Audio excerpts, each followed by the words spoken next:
ونصلي ونسلم على رسوله الكريم أما بعد فأعوذ بالله من الشيطان الرجيم بسم الله الرحمن الرحيم إن الله وملائكته يصلون على النبي يا أيها الذين آمنوا صلوا عليه وسلموا تسليما اللهم صل على سيدنا محمد وعلى آل سيدنا مولانا محمد وصحبه وبارك وسلم آمنت بالله صدق الله المولان العظيم وصدق رسوله النبي الأمين المتين الكريم ونحن على ذلك لمن الشاهدين والشاكرين والذاكرين والحمد لله رب العالمين.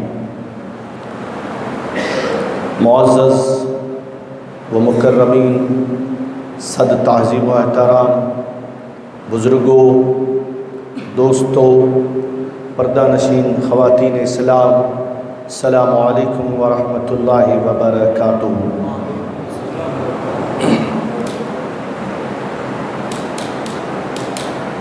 اب سے مختصر گزارش کروں گا کہ جو پیچھے بیٹھے ہیں تھوڑے آگے آ جائیں، اگر کوئی درد ہو تو دوسری بات ہے، ورنہ تھوڑے آگے آ جائیں۔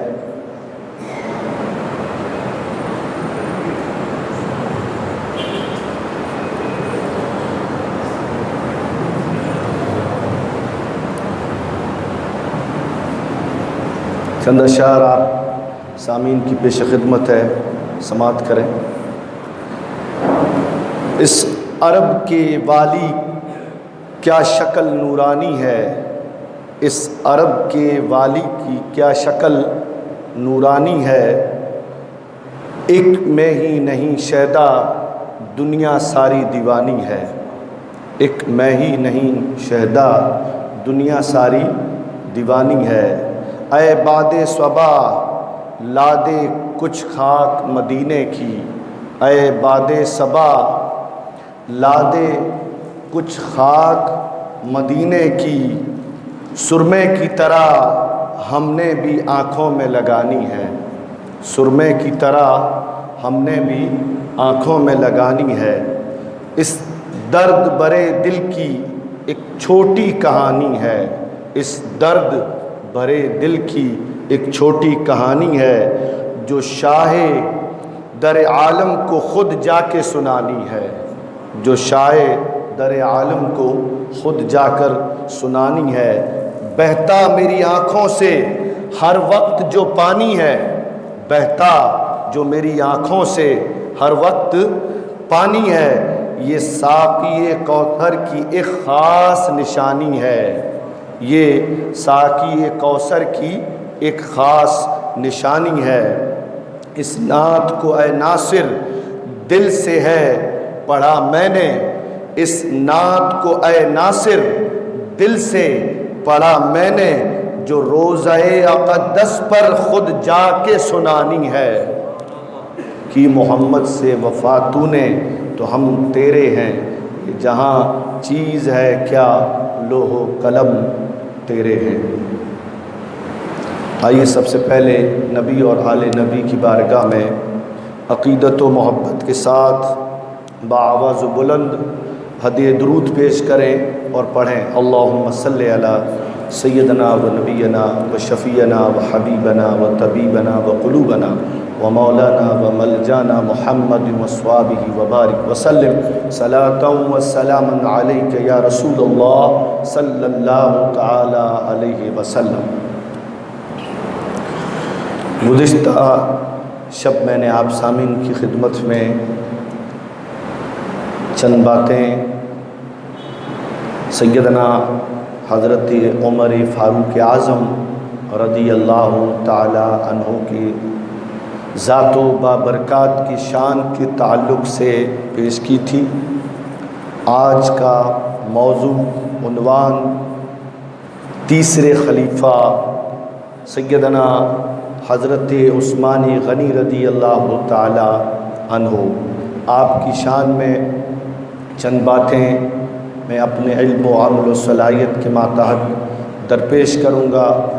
دعا کرتا ہوں سننے کے بعد اللہ تعالیٰ مجھے اور آپ سب کو اس پر عمل کرنے کی توفیق و رفیق بخشے۔ گزشتہ شب میں نے جو تمہید باندھی تھی عقیدے کے تعلق سے کہ اہل سنت والجماعت کا عقیدہ اور جس کی بنیادیں اور جس کی جڑیں کس پر ہیں، محبت رسول اللہ صلی اللہ علیہ وسلم، محبت صحابہ کرام رضوان اللہ تعالی علیہم اجمعین، تابعین، تبع تابعین، متقین اور اولیاء اللہ پر۔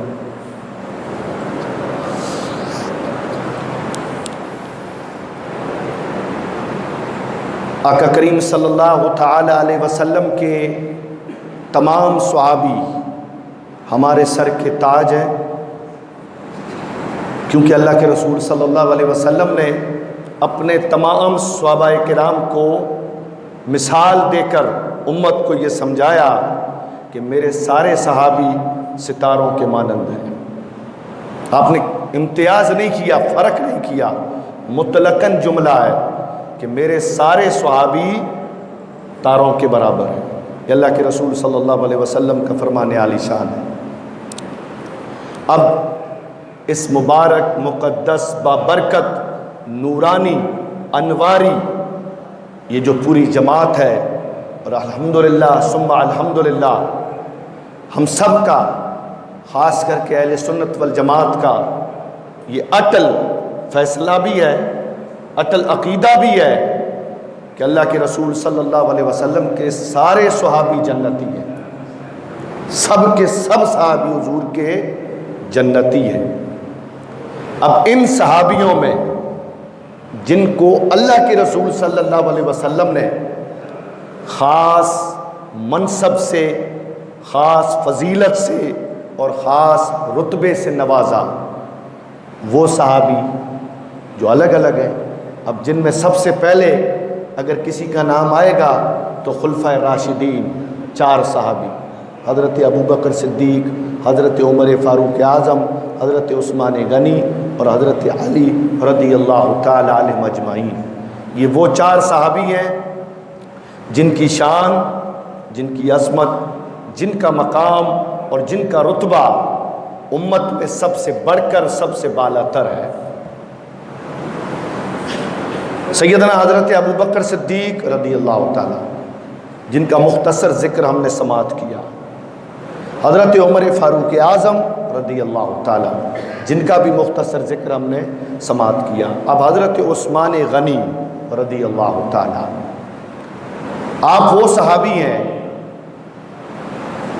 کہ کئی خصوصیات اور کئی خاصیتیں ایسی ہیں جو کسی اور صحابی کو نصیب نہیں ہوئی ہیں، جن میں سے آپ کا ایک مبارک لقب ہے ذو النورین کا، یعنی 2 نور والے، 2 نور والے، جس کی یہ معنی ہے، یعنی مفہوم یہ ہے کہ آپ کی نکاح میں ایک کے بعد دیگر نبی پاک صلی اللہ تعالی علیہ وسلم کی 2 صاحبزادیاں، بی بی رقیہ رضی اللہ تعالی عنہا اور دوسری صاحبزادی ام کلثوم رضی اللہ تعالی عنہا، یہ 2 صاحبزادیاں آپ کی نکاح میں تھیں۔ اس سے پہلے کسی نبی یا کسی رسول کی 2 بیٹیاں ایک ساتھ کسی کے نکاح میں نہیں آئی ہیں، یعنی 2 بیٹیاں نکاح میں نہیں دی گئی۔ آقا کریم صلی اللہ علیہ وسلم نے کیا فرمایا؟ اگر آپ کو یہ قول پتہ ہو، جب دوسری شادی آپ کی دوسری صاحبزادی سے ہوئی تو اللہ کے رسول صلی اللہ علیہ وسلم نے فرمایا اگر میری 40 بیٹیاں ہوتی تو میں ایک ایک کر کے عثمان کو دے دیتا۔ یہ اللہ کے رسول صلی اللہ علیہ وسلم کا فرمان عالی شان ہے۔ حضرت عثمان غنی رضی اللہ تعالیٰ عنہ کے بارے میں آپ کی سخاوت، آپ کی محبت، آپ کا جذبہ ایمان، آپ کا اللہ کے ساتھ تعلق، آپ کا خوف، آپ کا دین کے رستے پر گامزن رہنا، اور دین کی خاطر اور اللہ کی خاطر اور اللہ کے رسول صلی اللہ علیہ وسلم کی خاطر اس دین کی مدد کرنا. اور کیسی مدد, کیسی مدد.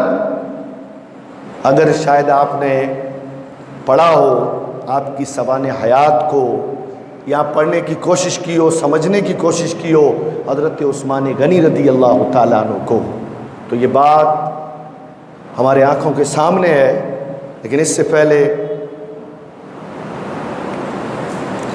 اللہ رب العزت جل جلالہ و من والہ کہ وہ قوانین جو اللہ نے اپنے بندوں پر نافذ فرمائے,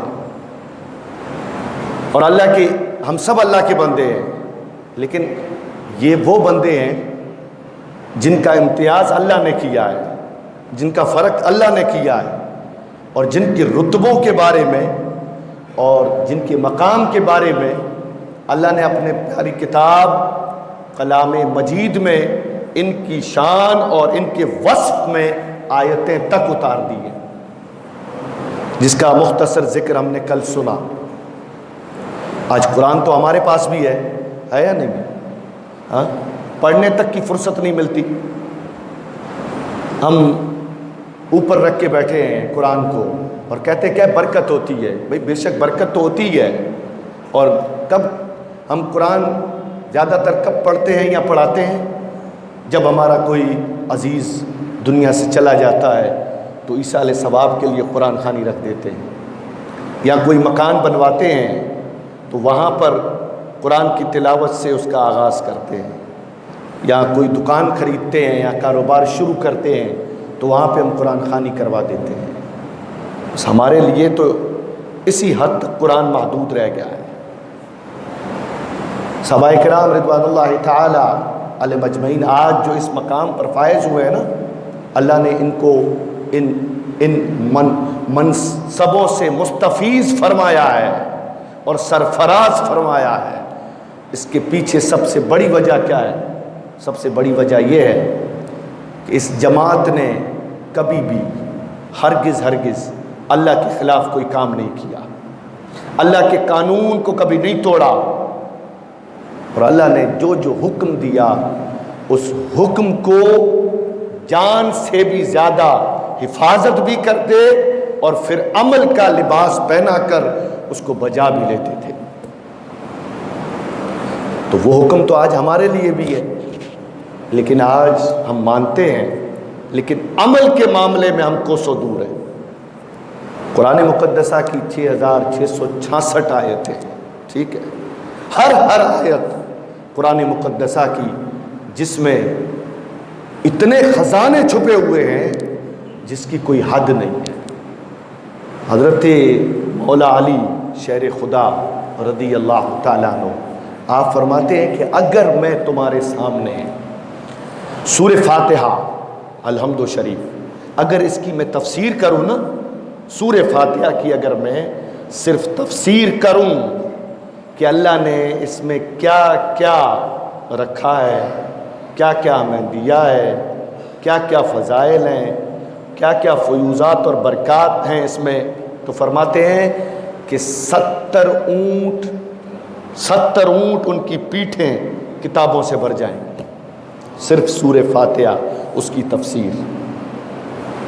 اب اندازہ لگائیں تو اگر پورا قرآن اسے دیکھا جائے تو آقا کریم صلی اللہ علیہ وسلم فرماتے ہیں کہ میری امت بڑی خوش نصیب ہے کہ اللہ نے قرآن کی شکل میں انہیں ایک بڑی نعمت سے سرفراز فرمایا ہے. اللہ نے ہمیں ہر سودا بتایا کہ اگر یہ سودا کرو گے تو اس میں گھاٹا ہے, یہ سودا کرو گے اس میں فائدہ ہے, اس راستے پر چلو گے تو کامیابی ہے, اور اس راستے کو چنو گے تو سوائے گمراہی کے تمہارے لیے کچھ بھی نہیں رکھا.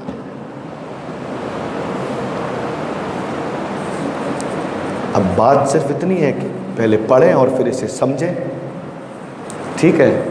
جیسے تیسے کر کے ماں باپ نے پڑھا تو دیا, ٹھیک ہے, بھئی قرآن تو پڑھنا ہی پڑے گا, مسلمان ہے, اب سمجھائے کون؟ اگر ہم سمجھتے تو الجھتے نہیں, ٹھیک ہے. اور آج یہ ساری الجھنوں کی جو سب سے بڑی وجہ ہے نا, یہ یہی ہے کہ ہم خود سے تو سمجھ نہیں سکتے، اس لیے ہمیں دوسروں سے سمجھنا پڑتا ہے۔ سورۃ الصف، اس کا اگر مطالعہ کریں تو چند آیتیں میں آپ سامعین کی خدمت میں پیش کر رہا ہوں، سماعت کریں اللہ نے کیا فرمایا۔ اللہ فرماتا ہے یا ایھا الذین آمنوا هل ادلکم علی تجارۃ تنجیکم من عذاب علیم۔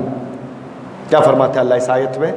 اللہ فرماتا ہے اے ایمان والو، کیا میں تمہیں ایک ایسا سودا بتاؤں، ایک ایسا سودا، ایک ایسی تجارت، ایک ایسی ڈیل بتاؤں کہ اگر تم اس سودے کو کر لوگے تو تم میرے عذاب سے بچ جاؤ گے۔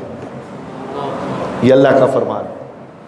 یا ایھا الذین آمنوا هل ادلکم، کیا میں تمہیں بتاؤں ایک سودا، ایک تجارت؟ کون سا سودا ہے؟ ایسا کون سا بیپار ہے، ایسی کون سی تجارت ہے جو ہمیں اللہ بتا رہا ہے اور اللہ کہہ رہا ہے کہ تم میرے عذاب سے بچ جاؤ گے؟ کیونکہ سب سے سخت تو اللہ کا عذاب ہی ہے نا، اور تو کچھ نہیں ہے نا۔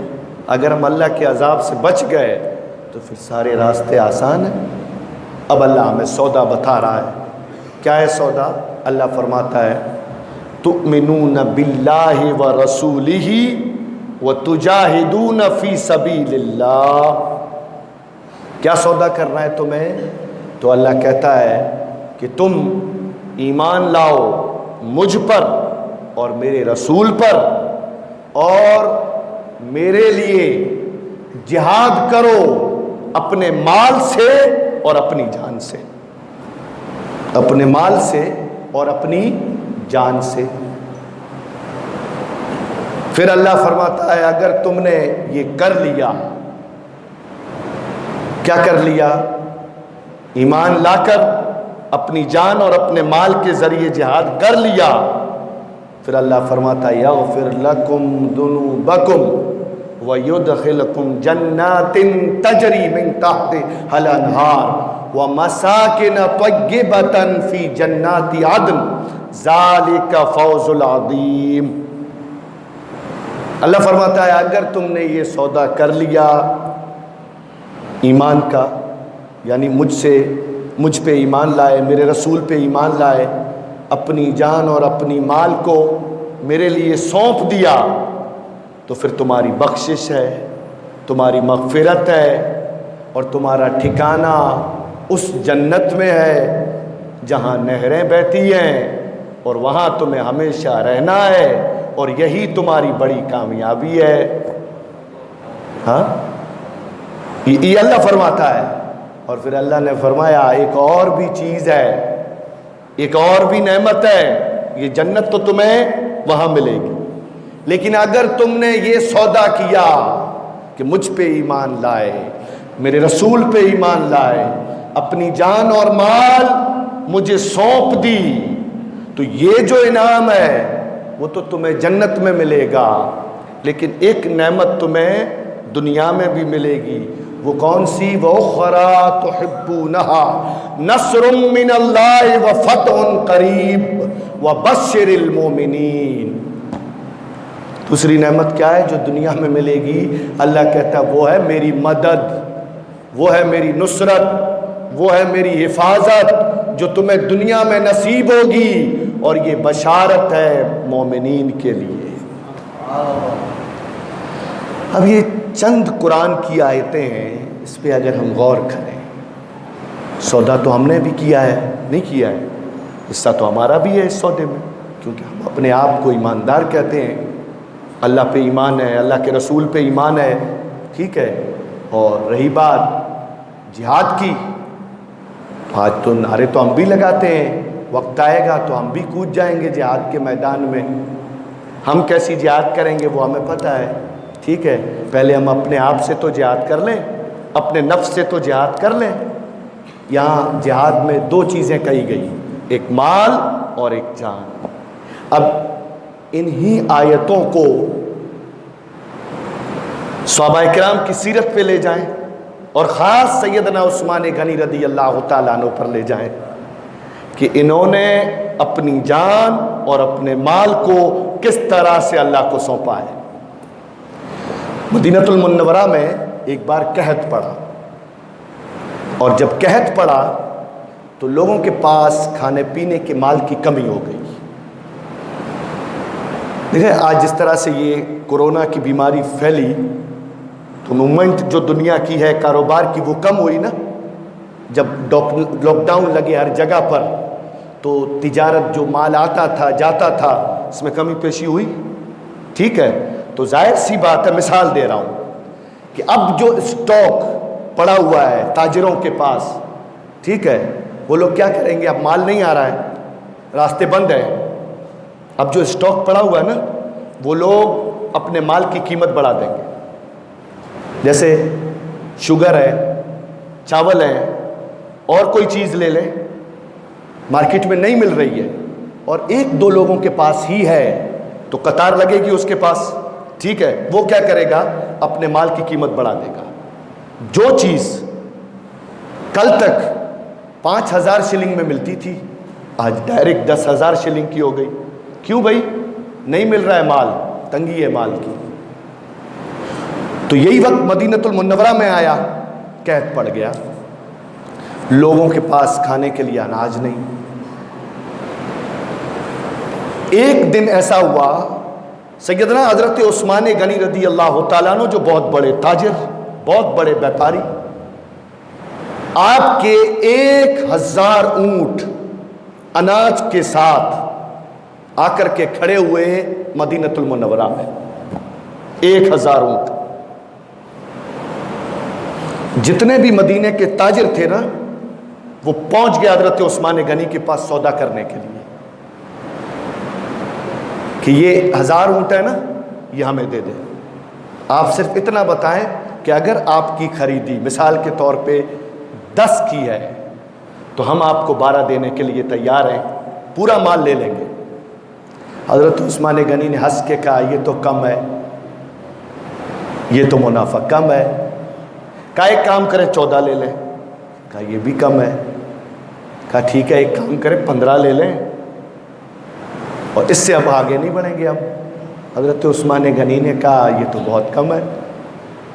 تو جتنے بھی تاجر تھے نا لوگوں نے کہا کہ ایسا کون سا تاجر ہے، ہم نے اتنا ریٹ لگا دیا، اس سے بھی زیادہ کوئی دینے والا ہے، ایسا کون ہے؟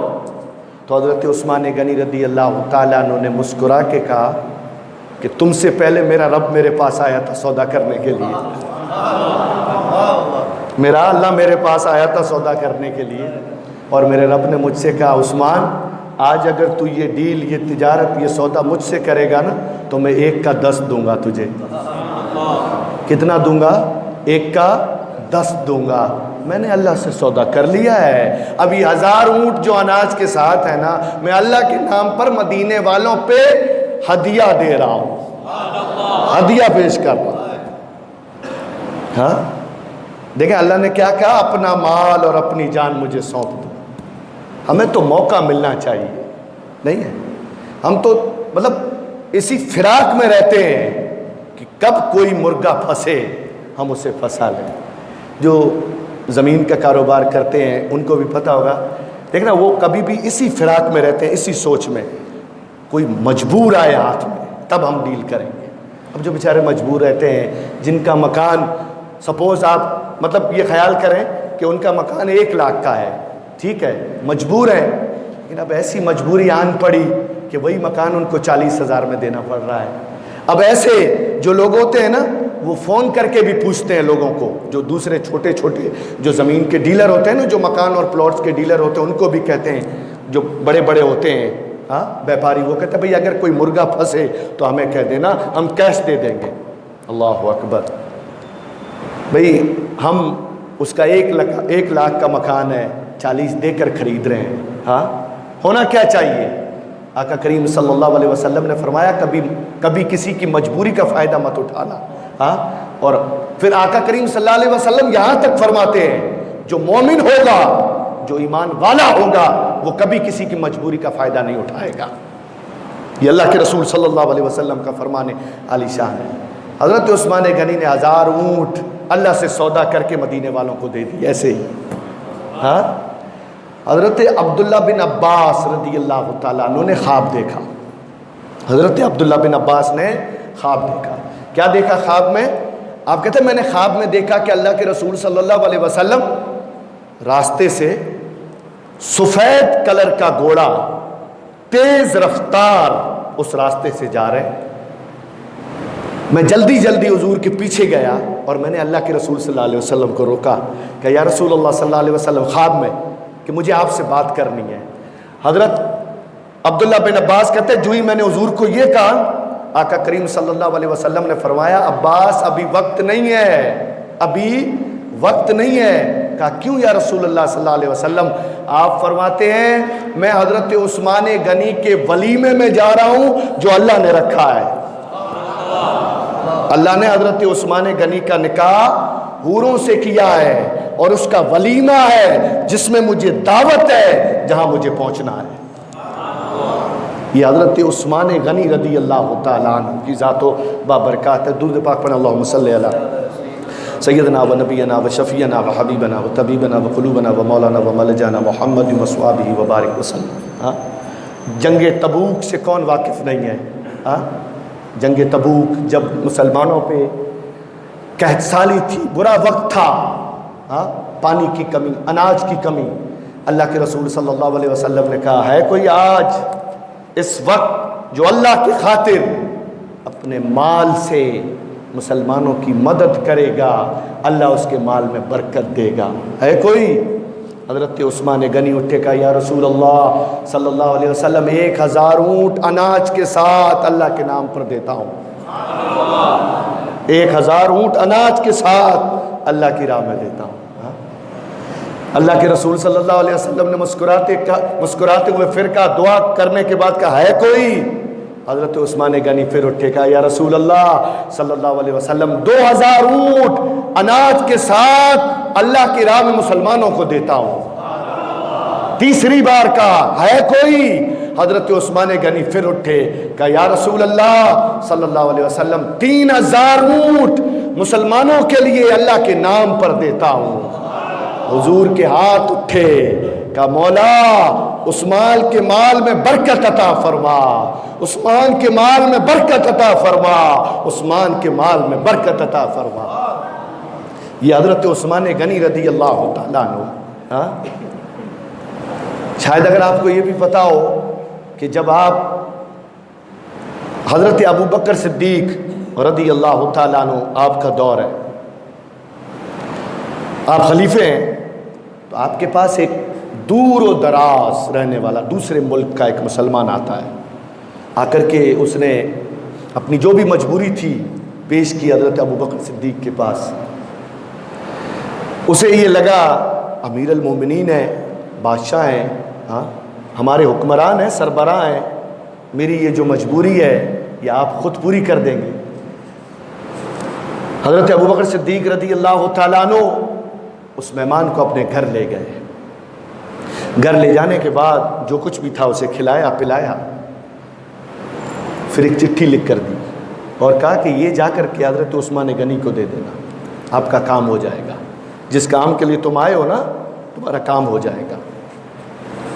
وہ کہتا ہے جب میں حضرت عثمان غنی رضی اللہ تعالیٰ عنہ کے گھر کی دہلیز پہ پہنچا, ابھی میں آواز دینے والا ہی تھا کہ مجھے کچھ آوازیں آئیں. کیا آوازیں آئیں؟ کہ حضرت عثمان غنی رضی اللہ تعالیٰ عنہ اپنے بچوں کو کہہ رہے ہیں کہ ایک تو دودھ بھی میٹھا ہے, اور پھر اس دودھ کے اندر تم شہد ڈال کے پی رہے ہو. ایک دودھ میٹھا اور اس میں شہد بھی ڈال رہے ہو, دونوں چیزیں کر رہے ہو, بچاؤ کل تمہیں کام آئے گا. اس نے سوچا جو اپنے بچوں کو دودھ کے اندر شہد ڈال کے پینے کے لیے منع کر رہا ہے وہ میری مدد کیا کرے گا, وہ میری مدد کیا کرے گا. کہا خیر مجھے حضرت ابو بکر صدیق نے بھیجا ہے, میں اپنی بات کر کے تو دیکھوں کیا ہوتا ہے. کہتے ہیں جب میں اندر گیا, میں نے آواز دی, میں اندر گیا, مجھے سمجھ گئے کہ یہ کوئی مسافر ہے, تو سب سے پہلے مجھے بٹھایا, اور بٹھانے کے بعد سب سے پہلے جو چیز میرے لیے آئی نا وہ دودھ, اور دودھ کے اندر شہد ملا ہوا تھا. کیا تھا؟ دودھ اور اس کے اندر شہد ملا ہوا تھا. کہتے ہیں مجھ سے رہا نہیں گیا. میں نے حضرت عثمان غنی سے ادب کے ساتھ پوچھا حضور والا کچھ دیر پہلے آپ نے اپنے بچوں کو منع کیا تھا کہ ایک تو دودھ ہے جو میٹھا ہے اور اس کے اندر پھر شہد ملا کے پی رہے ہو، اور آپ نے مجھے دودھ کے ساتھ شہد ملا کے دیا ہے. ماجرا سمجھ میں نہیں آیا. حضرت عثمان غنی رضی اللہ تعالیٰ انہوں نے جواب دیا کہ وہ میرے بچوں کی تعلیم تھی اور یہ مہمان کی تعظیم ہے. سمجھ رہے ہیں؟ وہ بچوں کی تعلیم تھی اور یہ مہمان کی تعظیم ہے جو ہمارے دین میں ہے. کہا خیر اب بتاؤ کیا کام ہے؟ تو آپ نے چٹھی نکال کے دے دی. وہ شخص کہتا ہے کہ حضرت عثمان غنی رضی اللہ تعالیٰ عنہ اپنے کمرے کے اندر گئے، جو مخصوص کمرہ تھا، وہاں سے ایک تھال لے کر کے آئے. اس تھال کے اندر اشرفیاں سونے کی، کچھ کپڑے، ٹھیک ہے، وہ بھر کر کے تھال دیا. ایک اناج سے بھرا ہوا پورا ایک سواری سپرد کیا، الگ سے ایک گھوڑا دیا اور کہا کہ یہ بھی تمہارے لیے ہدیہ ہے، لے کر کے جاؤ، ہدیہ لے کے جاؤ. اللہ کے نام پہ زکوٰۃ نہیں ہے، فطرہ نہیں ہے، صدقہ نہیں ہے، ہدیہ اللہ کے نام پر. یہاں تو ہمیں زکوٰۃ دینی ہوتی ہے تو بھی بخار آ جاتا ہے، نہیں آتا ہے؟ ہاں اگر زکوٰۃ دینی ہے نا تو اس میں بھی بخار آتا ہے. اللہ اکبر. صدقہ دینا ہے اس میں بھی ہمیں بخار آ جاتا ہے. اور وہی بات جو میں نے پہلے کہی تھی کہ اللہ معاف کرے، آج لوگ کہتے ہیں، کئی بار مجھے بھی فون آتے ہیں اور بڑوں سے بھی پوچھا جاتا ہے، یار ہم نے سنا ہے ہم نے کہ صدقہ تو بہت بڑا علاج ہے بیماری کا، ہم تو بہت صدقہ کرتے لیکن پھر بھی کچھ ہوتا نہیں ہے، کچھ نہیں ہوتا ہے، فرق نہیں پڑ رہا ہے. کیسے فرق پڑے گا؟ پرانے کپڑے اٹھا کر اللہ کے نام پہ صدقہ کرو گے پھر امید رکھو گے کہ بیماری بھاگ جائے، یہ کیسے ہو سکتا ہے؟ ورنہ یہ تو کبھی نہیں ہو سکتا کہ مصطفیٰ کریم صلی اللہ علیہ وسلم نے فرما دیا کہ موت کے علاوہ ہر بیماری کا علاج صدقے میں ہے. موت کے علاوہ ہر بیماری کا علاج صدقے میں ہے. تو کھوٹ کہیں نہ کہیں ہمارے اندر ہے. بچا ہوا کھانا ہم صدقے میں دے دیتے ہیں، پھٹے پرانے کپڑے ہم صدقے میں دے دیتے ہیں. جو چیز ہمارے اور ہمارے بچوں کے استعمال میں نہیں آتی ہے وہ اٹھا کر کے ہم صدقہ دے دیتے ہیں، تو پھر کیسے فائدہ ہوگا؟ اللہ کے نام پہ جو دیا جاتا ہے نا وہ سبق تو حضرت عثمان غنی نے دیا ہے. ہاں اللہ کے رسول کے نام پر جو دیا جاتا ہے اس کا درس حضرت عثمان غنی رضی اللہ تعالیٰ عنہ نے دیا ہے. یہ ہے حضرت عثمان غنی رضی اللہ تعالیٰ. کیا کہنا آپ کے مقام کے بارے میں، کیا رتبہ ہے آپ کا؟ آقا کریم صلی اللہ علیہ وسلم نے اتنے بڑے رتبے سے نوازا. کیا ہم نے صلح حدیبیہ کو نہیں سنا؟ ہاں وہ 1400 صحابہ کرام یا 1500 صحابی جو حضور کے ساتھ صلح حدیبیہ جا رہے تھے، ہاں جب صلح حدیبیہ پہنچتے ہیں تو بیچ میں مکے والوں نے روک دیا کہ آپ کو عمرہ نہیں کرنے دیا جائے گا. وہاں پھر صلح ہوئی ہے، خیر یہ بات اپنی جگہ پر ہے. تو سب سے پہلے تو یہ بات سنیں، حضور کے ساتھ محبت اور پھر حضور کی حضرت عثمان غنی کے ساتھ محبت، یہ سنیں. اب اللہ کے رسول صلی اللہ علیہ وسلم نے قاصد کے طور پر مکۃ المکرمہ حضرت عثمان غنی کو بھیجا، قاصد بنا کر کہ آپ جاؤ بات کرو مسلمانوں کی طرف سے. خیر آپ پہنچے مکۃ المکرمہ. اب ہم سب کو پتہ ہے کہ حضرت عثمان غنی کی پیدائش مکے میں ہے، آپ کا بچپن مکے میں گزرا ہے، آپ کی جوانی مکے میں گزری ہے، ٹھیک ہے.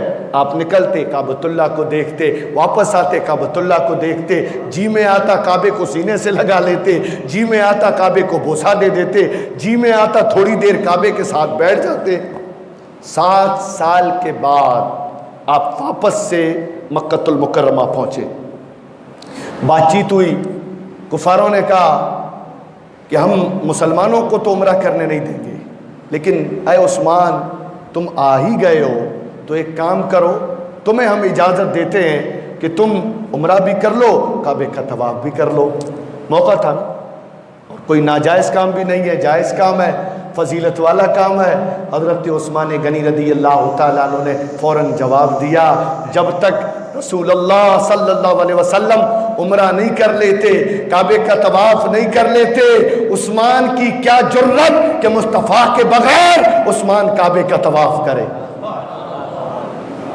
کہا یہاں حضرت عثمان غنی نے محبت کا ثبوت دیا، وہاں حضور نے ثبوت دیا۔ صلح حدیبیہ میں جو بیعت رضوان ہوئی ہے، ٹھیک ہے، یہ بیعت والا مسئلہ جو میں نے آپ کو پہلے بھی سمجھایا تھا، لوگ کئی بار یہ بھی سوال اٹھاتے ہیں کہ یہ بیعت کہاں سے آئی ہے؟ پیر و مرشد کے بیچ میں جو بیعت ہوتی ہے نا، بھئی کہاں سے آئی ہے؟ دین کا حصہ ہے بیعت۔ آج ہم لوگ جو اپنا مرشد چنتے ہیں، ٹھیک ہے، خیر وہ بات الگ ہے کہ ہم نے مرشد کیسا چنا ہے، وہ تو ہمارے اوپر ہے نا۔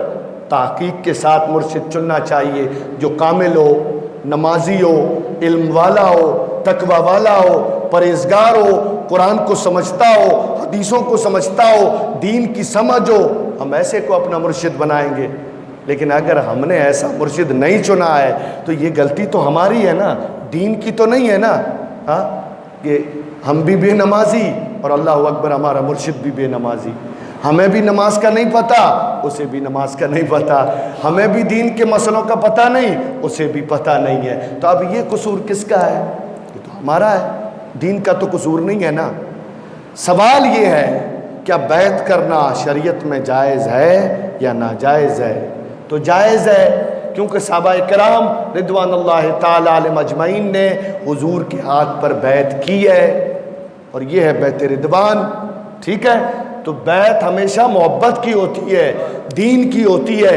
کیا ہوتا ہے کہ آدمی ہاتھ کو ہاتھ رکھ کے یہ وعدہ کرتا ہے کہ میں کبھی نماز نہیں چھوڑوں گا۔ آج جو کامل مرشد ہوتے ہیں جب اپنے مرید کی بیعت لیتے ہیں تو کیا کہتے ہیں کہ وعدہ کر کہ اب تو نماز نہیں چھوڑے گا، ٹھیک ہے، وعدہ کر کہ تو قرآن کے احکام پہ اپنی زندگی بسر کرے گا، وعدہ کر شریعت کے خلاف کوئی کام نہیں کرے گا، وعدہ کر کبھی اسلام کا قانون نہیں توڑے گا۔ یہ مرشد شرطیں لیتا ہے اور پھر بیعت کرواتا ہے، ٹھیک ہے۔ اب جو مرشد جیب کی طرف دیکھے کہ مرید کی جیب کتنی گرم ہے، مال پانی کتنا ہے، تو جیسا مرشد ویسا مرید، ٹھیک ہے۔ لیکن صحابہ کرام رضوان اللہ تعالی علیہم اجمعین کا یہ طریقہ ہے، مرید بننا یہ صحابیوں کی سنت ہے، سمجھ لیں۔ تو بیعت رضوان ہوئی، ہر صحابی نے اللہ کے رسول صلی اللہ علیہ وسلم کے ہاتھ پر بیعت کی، ہر صحابی۔ اب جب باری آئی حضرت عثمان غنی کی تو آپ تو ہیں نہیں، آپ مکۃ المکرمہ میں ہیں، آمنہ کے لال، عبداللہ کے لگتے جگر، قنبت خضرا میں آرام فرمانے والے آقا، آقا کریم، آقا رحیم صلی اللہ تعالیٰ علیہ وسلم نے اپنا ہاتھ اٹھایا، ہاتھ اٹھا کے کہا دیکھو یہ میرا ہاتھ ہے، دوسرا ہاتھ اٹھایا، کہا دیکھو یہ عثمان کا ہاتھ ہے۔ کیا کہا؟ یہ عثمان کا ہاتھ ہے۔ پھر مصطفیٰ نے اپنے ایک ہاتھ پر دوسرا ہاتھ رکھا اور کہا میرے صحابیوں گواہ رہنا، میں نے حضرت عثمان کی بیعت لے لی ہے۔ یہ حضرت عثمان غنی رضی اللہ تعالیٰ عنہ ہے۔ درود پاک پڑھیں، اللہم صلی علی سیدنا و نبینا و شفیعنا و حبیبنا و طبیبنا و قلوبنا و مولانا و ملجانا محمد و صحابہ و بارک وسلم، صلاۃ و سلام علیک یا رسول اللہ، صلاۃ و سلام علیک یا حبیب اللہ صلی اللہ تعالی علیہ وسلم۔ اب آئیں کچھ احادیث کریمہ آپ سامعین کی خدمت میں نظر کر رہا ہوں، جسے سماعت کریں اور اپنے عقیدے کو اور مضبوط کریں۔ اور یہ جو ہوا ہر وقت چلی ہے، اس وقت بھی تھی، آج بھی ہے، ٹھیک ہے، کہ حضرت عثمان غنی رضی اللہ تعالیٰ عنہ کے بارے میں ان کا یہ گمان ہے، ان کا یہ خیال ہے کہ استغفر اللہ ثم استغفر اللہ، انہوں نے خلافت میں خیانت کی ہے، اور استغفر اللہ ثم استغفر اللہ، وہ کبھی بھی جنت کے حقدار نہیں ہیں۔ اور حضرت عثمان کا بغض، حضرت عثمان کی عداوت، حضرت عثمان کی نفرت کو وہ نیکی سمجھتے ہیں۔ کیا سمجھتے ہیں؟ یہ نیکی ہے۔ تو آئیں حدیث کے ذریعے حضرت عثمان غنی رضی اللہ تعالیٰ عنہ کا مقام سمجھیں۔ سب سے پہلی حدیث پیش کر رہا ہوں جو ترمذی شریف کی ہے، عن جابر رضی اللہ تعالیٰ عنہ قال اوتیا رسول اللہ صلی اللہ علیہ وسلم بجنازت رجل لیصلی علیہ فلم یصلی علیہ فقیل یا رسول اللہ صلی اللہ علیہ وسلم ما رأیناک ترکت الصلاة على احد قبل هذا قال انه كان يبغض عثمان فابغضه اللہ۔ حضرت جابر رضی اللہ تعالیٰ عنہ سے روایت ہے کہ حضور نبی اکرم صلی اللہ علیہ وسلم کی خدمت میں ایک جنازہ لایا گیا۔ کس کی خدمت میں؟ حضور کی خدمت میں ایک جنازہ لایا گیا۔ آپ صلی اللہ علیہ وسلم اس پر نماز پڑھیں، یا رسول اللہ صلی اللہ علیہ وسلم آپ اس کی نماز پڑھیں، نماز جنازہ۔ آپ صلی اللہ علیہ وسلم نے اس پر نماز پڑھنے کی منع فرما دی کہ میں نماز نہیں پڑھوں گا۔ اللہ اکبر! کیا فرمایا؟ میں نماز نہیں پڑھوں گا۔ عرض کیا گیا یا رسول اللہ صلی اللہ علیہ وسلم ہم نے آپ کو کسی کی نماز جنازہ چھوڑتے نہیں دیکھا ہے، کبھی بھی نہیں دیکھا ہے کہ آپ نے منع کیا ہو۔ آج آپ کیوں منع کر رہے ہیں؟ وجہ کیا ہے؟ آپ صلی اللہ علیہ وسلم نے فرمایا یہ شخص جس کا جنازہ ہے یہ عثمان کے بارے میں بغض رکھتا تھا، اللہ نے اسے اپنی رحمت سے دور کر دیا ہے۔ اب اس سے بڑی دلیل کیا چاہیے؟ آپ بتائیں، ہاں بتائیں، اس سے بڑی دلیل کیا چاہیے؟ جب حضور نے کہہ دیا بات ختم ہو جاتی ہے کہ جس نے عثمان کا بغض رکھا، حضرت عثمان کے بارے میں عداوت رکھی یا نفرت پالی، خدا نے اور خدا کے رسول نے اسے اپنی رحمت سے دور کر دیا ہے۔ یہ حضرت عثمان غنی رضی اللہ تعالیٰ عنہ کی ذات و بابرکات ہے۔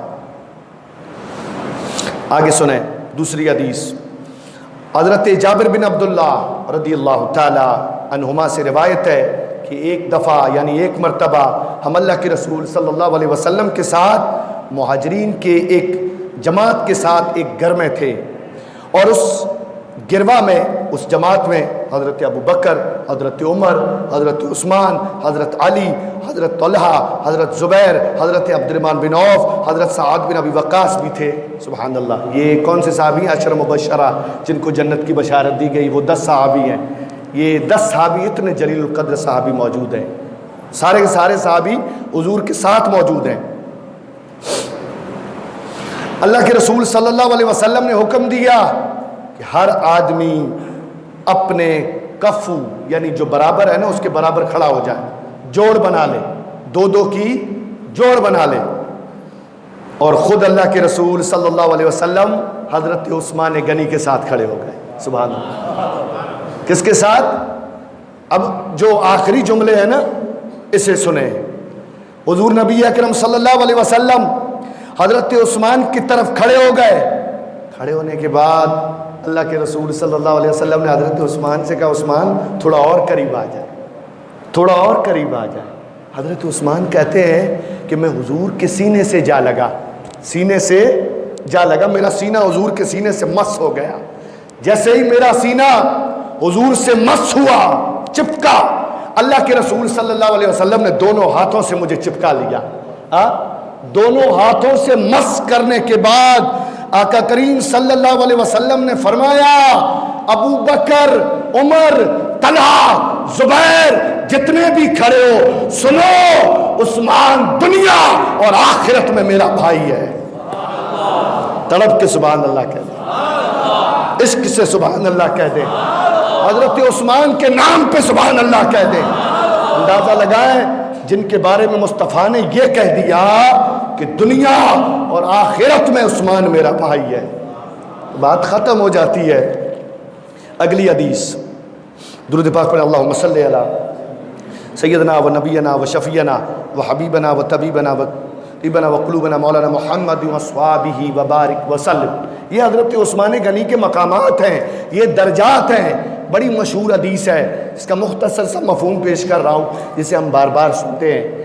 دیکھیں، الحیاء من الایمان، حیا ہے نا یہ ایمان کا ایک حصہ ہے، سمجھ رہے ہیں؟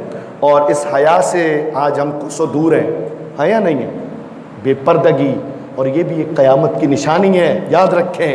آقا کریم صلی اللہ علیہ وسلم نے فرمایا جب بے حیائی عام ہوگی تب سمجھ لینا قیامت قریب ہے۔ ظلم جب عام ہوگا قیامت نزدیک ہے، جھوٹ جب عام ہوگا قیامت نزدیک ہے، سمجھ لینا جھوٹوں کا بول بالا ہوگا تب بھی سمجھ لینا قیامت نزدیک ہے۔ آج جھوٹوں کا بول بالا ہے یا نہیں ہے نا بھائی؟ جھوٹے لوگ ہر جگہ پہ اونچے ہیں، ہر جگہ پہ بلند و بالا ہیں، فریبی لوگ ظلم کے سامنے جھکنے والے، سمجھ رہے ہیں، اٹھنے والے نہیں، مظلوم کی مدد کرنے والے نہیں، سمجھ رہے ہیں، خود ظالم، خود جھوٹے، خود مکار، خود بے حیا ہیں یا نہیں ایسے لوگ؟ آقا کریم صلی اللہ علیہ وسلم نے فرمایا جب ایسا ماحول تمہارے نظروں کے سامنے ہو تو سمجھ لینا قیامت قریب ہے۔ پھر فرمایا میری امت اس وقت تمہیں میری طرف سے ایک ہی نصیحت ہے، کیا؟ اپنے مال کو نہیں بچانا، اپنی زمینوں کو نہیں بچانا ہے، اپنے گھر کو نہیں بچانا ہے، اس وقت اگر بچانا ہے تو اپنے ایمان کو بچانا ہے یا نہیں ہے؟ ایمان کو بچانا ہے۔ اور پھر حضور نے یہ بھی تو فرمایا ہے کہ ایمان کو بچانے کے لیے لوگ پہاڑوں پہ چڑھ جائیں گے، صحیح ہے؟ اب یہ ہوا وہی چل رہی ہے، ادھر سے تیر، ادھر سے تیر، اس طرف سے تیر، اس طرف سے تیر، بیچارہ کرے تو کیا کرے؟ اب الجھا ہوا ہے مسلمان، اب الجھا ہوا ہے۔ کیوں الجھا ہوا ہے؟ جو پہلی بات میں نے کہی کہ مسلمان کے پاس قرآن تو ہے لیکن وہ پڑھ نہیں سکتا، وہ سمجھ نہیں سکتا۔ جب وہ پڑھ نہیں سکتا، سمجھ نہیں سکتا تو اب بیچارہ وہ محتاج ہے کس کا؟ دوسروں کا۔ اب وہ کبھی موبائل کھولتا ہے، کبھی یوٹیوب پہ جاتا ہے، کبھی اس کو سنتا ہے، کبھی اس کو سنتا ہے، اب کنفیوزڈ بھی ہوتا ہے کیونکہ اس کی بات الگ ہے، اس کی بات الگ ہے، وہ الگ کہہ رہا ہے، وہ الگ کہہ رہا ہے۔ اب بیچارہ اپنا سر پکڑ کے بیٹھ جاتا ہے، اب میں کروں تو کیا کروں، اب میں کروں تو کیا کروں؟ بھئی تجھے کچھ نہیں کرنا ہے، تجھے ایک ہی کام کرنا ہے، طلب العلم فریضۃ علی کل مسلم و مسلمہ۔ آقا کریم صلی اللہ علیہ وسلم نے فرمایا علم کا طلب کرنا مسلمان مرد اور مسلمان عورت پر فرض نہیں بلکہ فرض عین ہے، فرض عین ہے، یہ اللہ کے رسول صلی اللہ علیہ وسلم نے فرمایا۔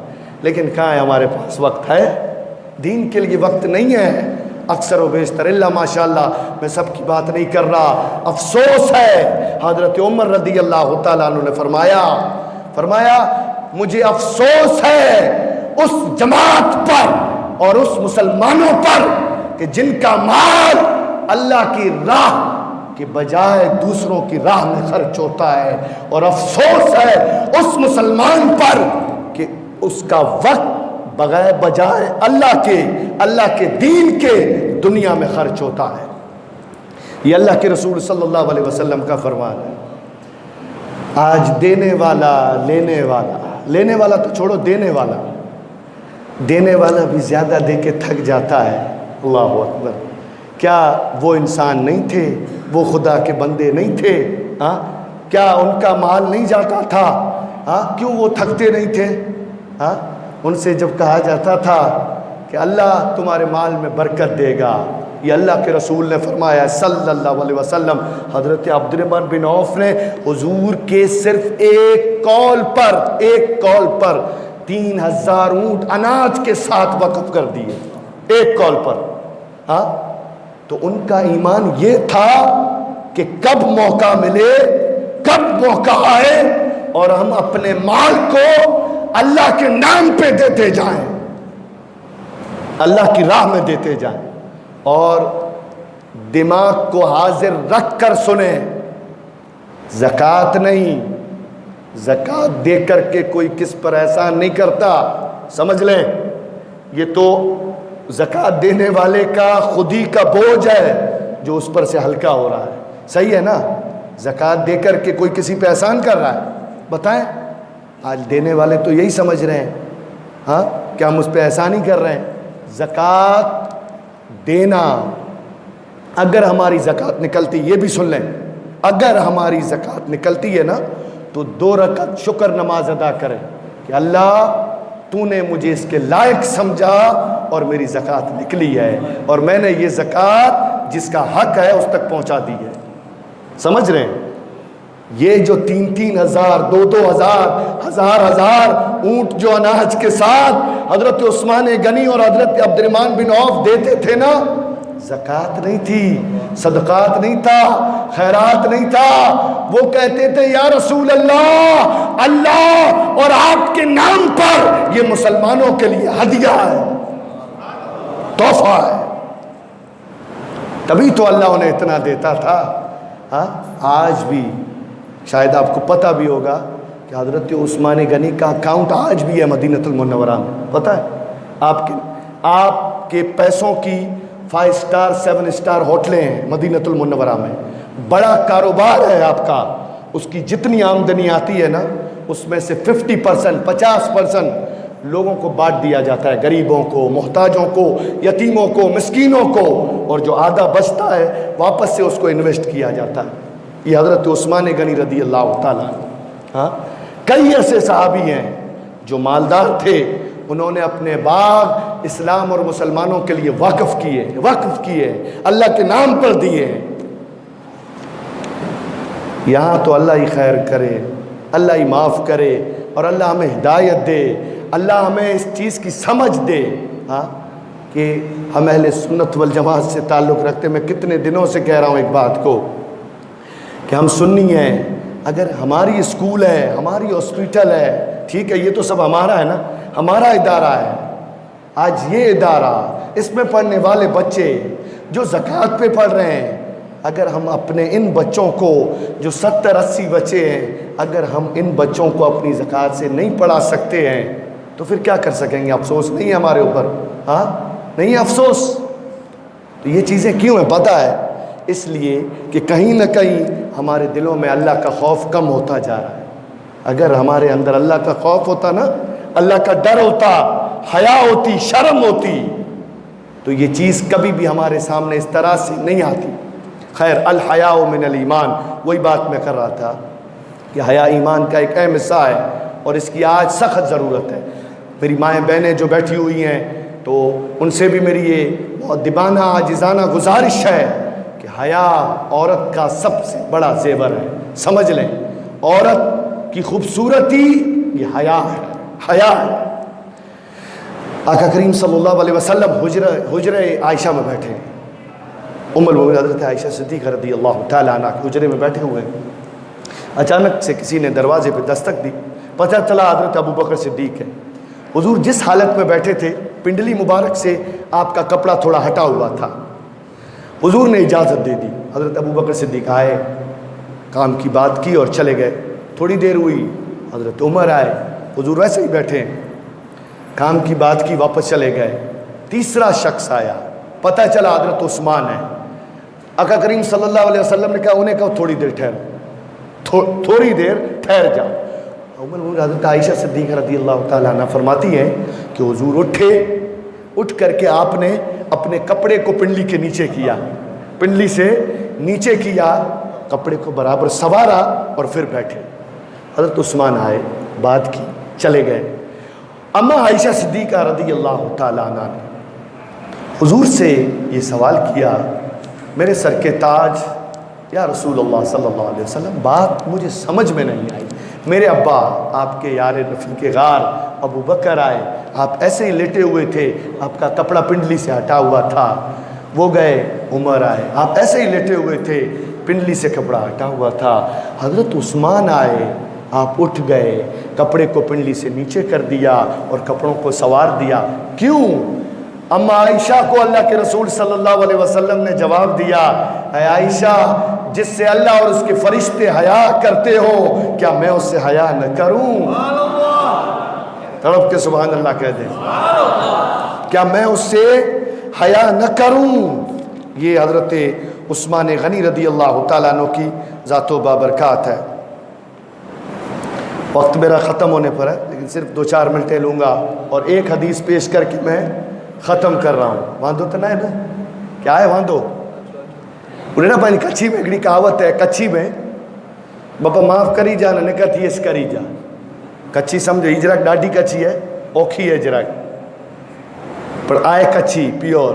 کچھی میں آئی صاحب کدھر سمجھنا ہوں گا، پوچھیں کہ بھئی نیرو معاف کری جا جیبو،